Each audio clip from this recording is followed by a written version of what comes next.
CEO Charles Stewart. Tell me the truth, Charles. And people get really mad when I sound like a complete cretin. But you can see how that's worth 30 or 40 million. How much time did he spend on that? Come on, give me an honest answer here. Like an afternoon?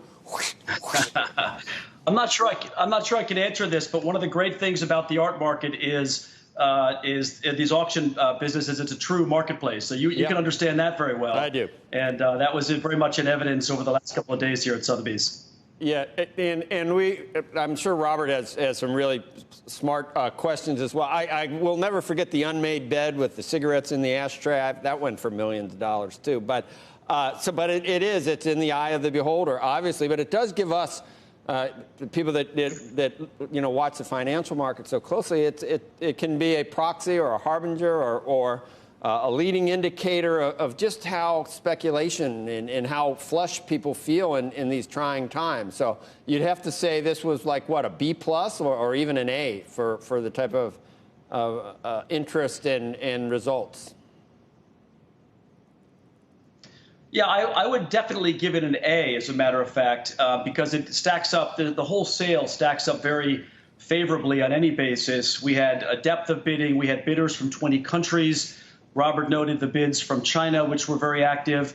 And on top of it, we saw records for 14 different artists set, over the course of 2 days.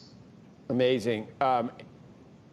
Do you expect this to hold up? Is there any way that we're? I mean, we always hear that the art market is topping out, and it never really does top out because people that have a lot of money have trouble buying things that go up in value in bulk, and I think art will always represent that for the certain type of buyer.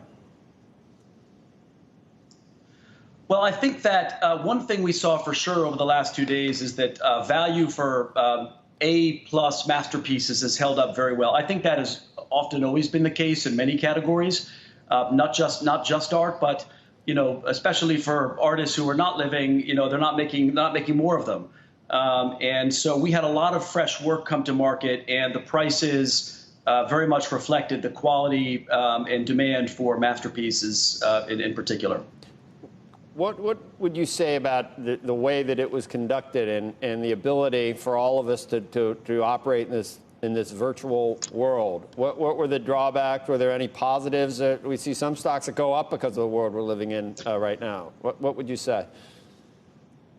We made this was a completely new auction format for us. It was a virtual experience. You could only bid online or by phone, as Robert noted, and it worked incredibly well. We broadcast the auction for the first time.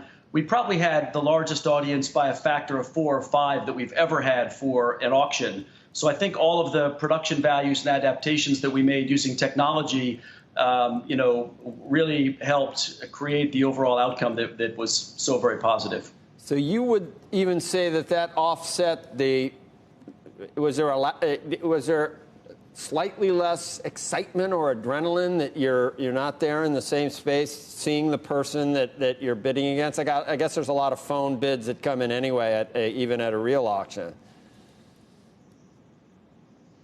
We got an enormous amount of positive feedback from collectors, commentators, colleagues about just how this production actually did recreate the tension of that auction psychology. It was a long auction, 4.5 hours long, and kudos to our incredible auctioneer who pulled it off.